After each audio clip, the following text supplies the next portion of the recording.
Howdy there, folks. I'm Gene the Pink Panther, and welcome to Episode 3 of Pokemon Red. So, we magically teleported back to Viridian City.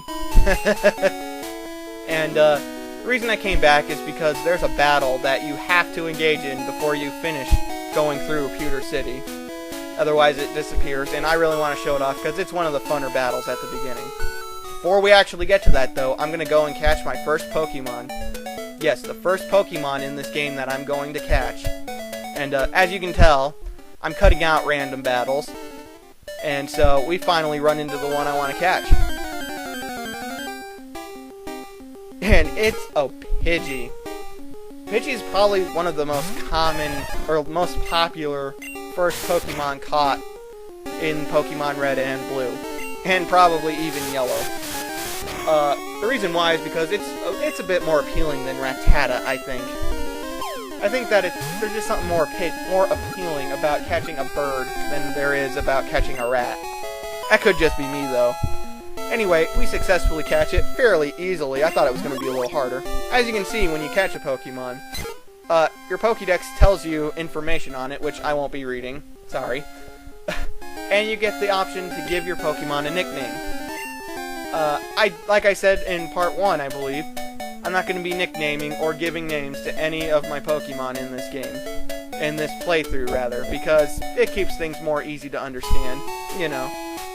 Anyway, after you catch a Pokemon, if it goes straight into your team, like the Pidgey did, it still has all that damage that I did to it. And so we need to go back and heal. Welcome to our Pokemon Center. We heal your Pokemon back to perfect health, again. Okay, we'll need your Pokemon. And as you can see, when you catch more Pokemon, more balls show up on the machine. It's pretty awesome. Even though I don't know what that machine is. I think it's some kind of incubator. Anyway.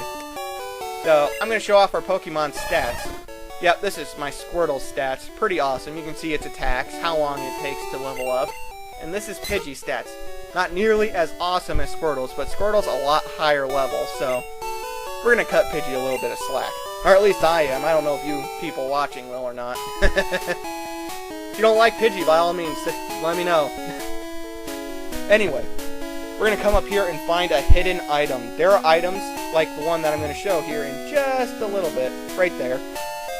There are hidden items like this potion hidden throughout the whole entire game and all that in very random places. And I don't know where they all are, just a little heads up. But there is an item that you get that makes it so you can find these hidden items. And it's pretty helpful, and I'll be sure to show it off. Anyway, let's head this way. Holy bejeebus. Hey, Red. You're going to the Pokemon League? Forget it. You don't even have any badges. The guard won't let you through. By the way, did your Pokemon get any stronger? Yes, it's time for a rematch with our rival. Yes, we're gonna beat Blue up yet again. And he caught a Pidgey and leveled it up quite a bit. And I'm going to be showing you guys a very helpful strategy and all that. One that works throughout the whole entire game and in every Pokemon game. And it's very awesome, and it works very well for this battle because his Pidgey uses that move right there, Sand Attack. It lowers my accuracy, or the Pokemon I have out accuracy, so my attacks don't hit. And the more you use it, the harder it is for your opponent's attacks to hit. So he used it on me once. I should still hit fairly often. But, you know, I know it's coming. I know he's going to do it again. In fact, I believe he does it right now. Yep, there it is. My accuracy is now even lower. So I switch out to Pidgey. And this resets Squirtle's accuracy back to normal. Now, my Pidgey obviously isn't going to beat his. So there are two things we could do. We could switch back to Squirtle right now, but Squirtle would get hit. I opt to heal Squirtle and just accept the fact that Pidgey's going down. I figure that's better than switching back, having Squirtle get hit, and then, you know, potentially losing the battle. So, Pokemon's all about strategy, and I'm going to keep talking about strategies and whatnot as we go through this game. Anyway, so we bubble again because our accuracy's back to normal. And we beat the annoying Pidgey. Really, the worst part of this battle is that Pidgey, and we beat it up pretty bad.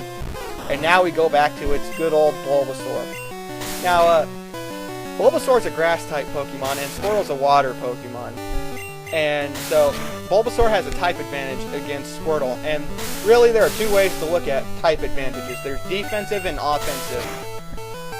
And right now he's in more of a defensive area because of the fact that he doesn't really have a grass attack yet. He has Leech Seed, as you saw, which works a lot like Poison, where it absorbs HP from me and heals him. But my Bubble, he doesn't really have a grass attack, so he can't do ×2 damage. My Bubble only hits him for half damage because it's a water type attack. Anyway, I'll talk about this more later. Ah, you just lucked out. I heard the Pokemon League has many tough trainers. I have to figure out how to get past them. You should quit dawdling and get a move on. He takes forever to walk off screen, so I can't laugh until he leaves. The douchebag. And once again, I cut out a random battle. Anyway, let's go over here. Pokemon League front gate. Awesome, we're at the Pokemon League. Let's just go ahead and try and beat the game. Because that is the ultimate goal of the game, is to beat the Pokemon League and become the Pokemon champion, the master. Yes. So this is the front room of the Pokemon League. It's very small. There are statues and a guy. Only truly skilled trainers are allowed through. You don't have the boulder badge yet. The rules are rules. I can't let you pass. Frick. So yeah, even though it's right here, we can't go in. I like that they put it right here though, because it's like, oh well, I guess I'll go ahead and try. Anyway, so now we make our way back to Viridian City because we got beat up pretty darn bad, so we're going to the Pokemon Center. So yeah, as I was saying about the types, because my water move only did half damage against his Bulbasaur, you don't want to use Bubble against Bulbasaur or any grass Pokemon. I'll be talking about types more, but for now we backtrack through Viridian Forest to Pewter City. And I screwed up. I apologize. This is the only time this is going to happen. I leveled up Pidgey on the way a little, and I forgot to record when it learned Sand Attack. We already saw what Sand Attack did, so I figured it was okay. The level that Pidgey learns Sand Attack is level 5. It learns it at level 5, and that's really all you need to know. It lowers accuracy. It's an awesome move. Anyway, that's the only time I'm going to screw up like that, I promise. And so I figured I'd just show it, since it wasn't a big deal. We already saw the move and whatnot, so I figured it was fine. Anyway, so now we're going to go ahead and heal. I'm pretty sure I took some damage on the way over here. So we heal. You may have noticed I fixed my inventory. I have OCD, and a messy inventory drives me crazy like you would not believe. So let's talk to this guy. Pokemon become easier to catch when they are hurt or asleep, but it's not a sure thing. That's very good advice for catching Pokemon. There's one Pokemon that's right around Cerulean City, which we'll be seeing fairly soon, that a lot of people have a hard time catching, and the easiest way is to put it to sleep. Yeah. Anyway, I'll talk about that later. Let's go over here. Psst. You know what I'm doing? No, not really. I'm spraying Repel to keep Pokemon out of my garden. Okay. Thinking maybe we should get the frick away from him. Really, was there any real need for him to be whispering that? What, is he worried the Pokemon are going to hear him and decide, oh, screw him, I'm coming in anyway?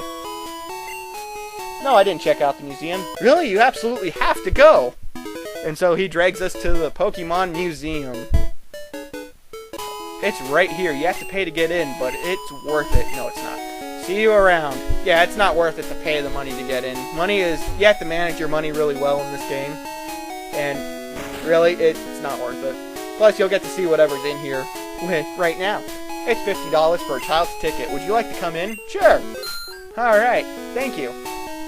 So, you can look around at various things. Not very many, but some. Let's talk to this guy. That one is a magnificent fossil. Whoa, that is freaky looking. Aerodactyl, fossil of a primitive Pokemon. Okay. Jeez-a-loo. Kabutops, fossil of a primitive and rare Pokemon. Sorry, I forgot rare with Aerodactyl. Yeah, those fossils freak me out pretty darn bad. I mean, they look so freaky. Moonstone, what's so special about it? How in the world would I know? July 20th, 1969, the first lunar landing. I bought a color TV to watch it. That's right, younger people. There was a point in time when TV was in black and white. In fact, I actually have a black and white TV in my garage, but, you know, whatever. Yeah, a Pikachu soon, I promise. I want a Pikachu! It's so cute! I want one, I want one, I want one! There's actually Pikachu in the Viridian Forest, but I didn't run into one, and what's more, I don't like Pikachu at all. Yeah, I don't like Pikachu. Just throwing that out there. So, there's nothing over here, as far as I know. So, let's head over this way. And there's a house. Let's go in there. Hey, a little kid. Nidoran, sit!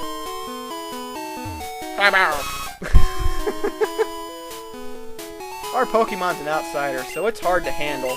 An outsider is a Pokemon that you get in a trade. It grows fast, but it may ignore unskilled trainers in battle. If only we had some badges. Yes, Pokemon that you get in trade with other people who have other games, other Pokemon games, not in-game trades, because there are a couple of those. They gain 50% more EXP, or rather, they gain 50% more EXP, but they won't listen to you unless you have badges. Anyway, you're a trainer, right? Brock's looking for new challengers. Follow me! And just like that guy right there with the museum, this kid drags you all the way to the gym and you can't, like, walk away until you get there. It's annoying.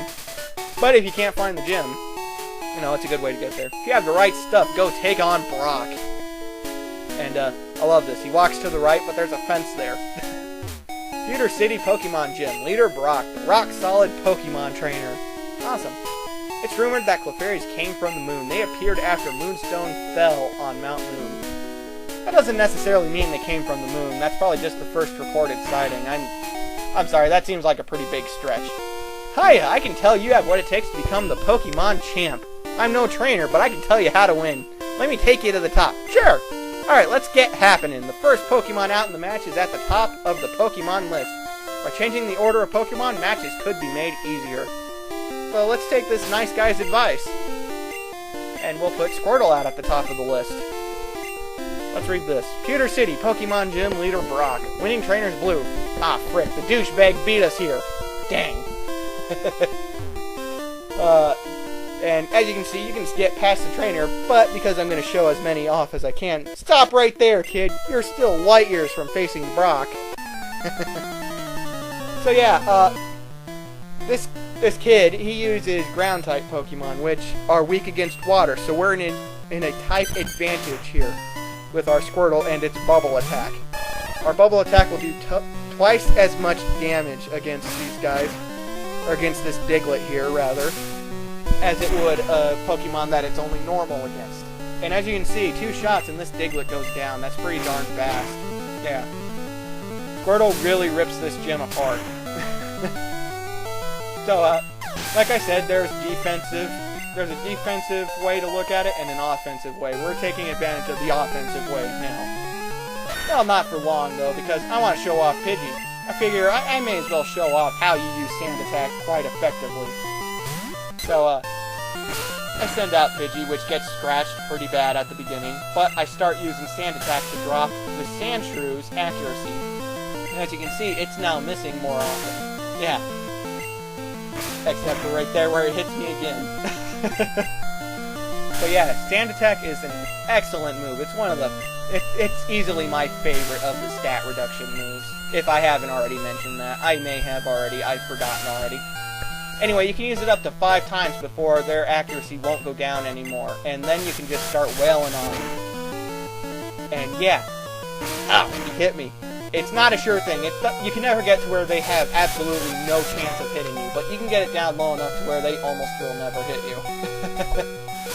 And yeah, I stay at 3 HP for the rest of this battle with Pidgey. Yeah, I think he hits me with Sand Attack at some point, but his Scratch Attack, he never hits me again. Yeah, you lower their accuracy enough and they just can't hit you, and it's a very good strategy.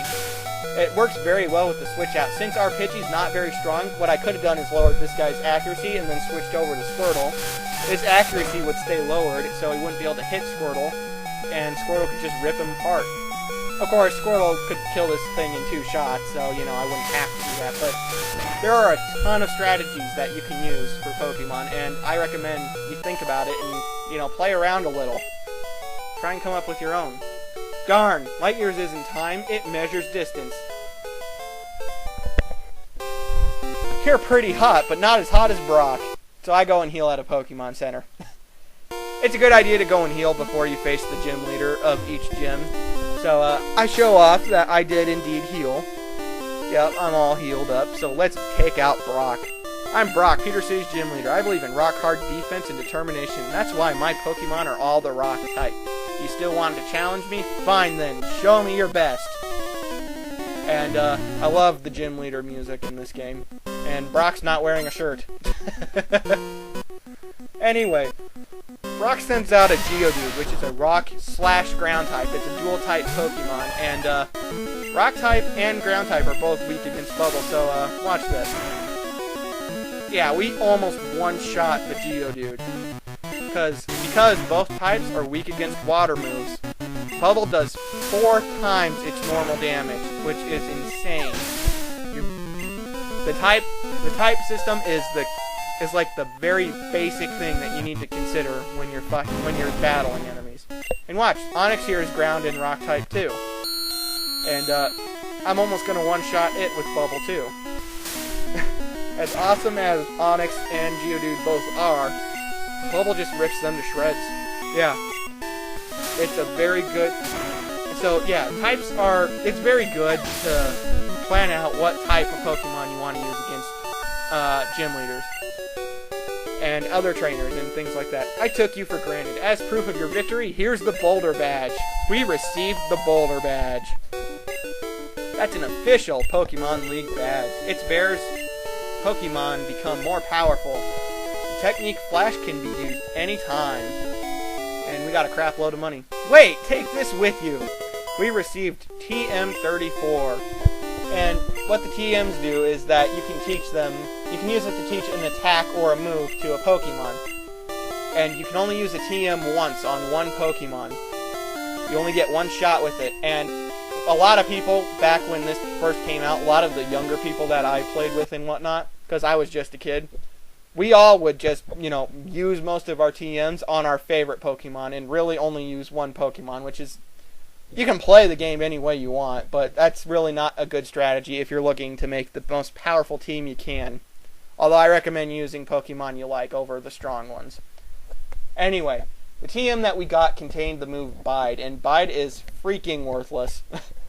What it does is you can't attack for 2 turns, and instead you're storing up power. And by storing up power, what I mean is that when the enemy hits you, at the end of 2 turns, however much damage they inflicted, you're going to return that damage back for double what they did to you.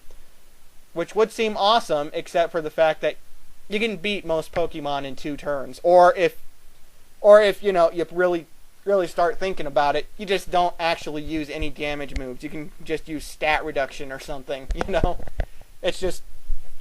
Bide's a worthless move, but by all means try it out, give it a shot, and see if you like it. I personally do not. Anyway, we beat the first gym. And this pretty much concludes part number 3. I'm Gene the Pink Panther, and stay tuned for episode 4. I'll see you later.